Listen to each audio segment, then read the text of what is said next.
What classifies or what is a bad foundation?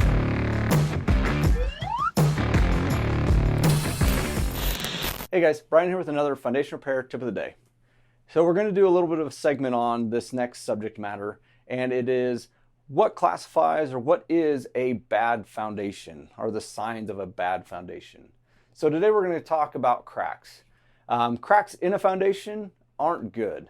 More than likely the cracks caused by some sort of movement, especially in your footing, that has happened to the home or the footing and your soil conditions underneath the footing that we're supporting it.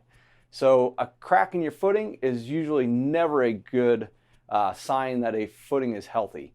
So if you see a footing crack, more than likely it needs to be repaired, and more than likely you have some sort of movement of that footing in some area of the house. So it'd be great to contact us or any sort of foundation repair specialist to come out and give you a floor elevation and give you some exact numbers of where those locations are at. So hopefully that helps. Tomorrow we're going to go ahead and talk about horizontal cracks in footings and the impact that those can have on it.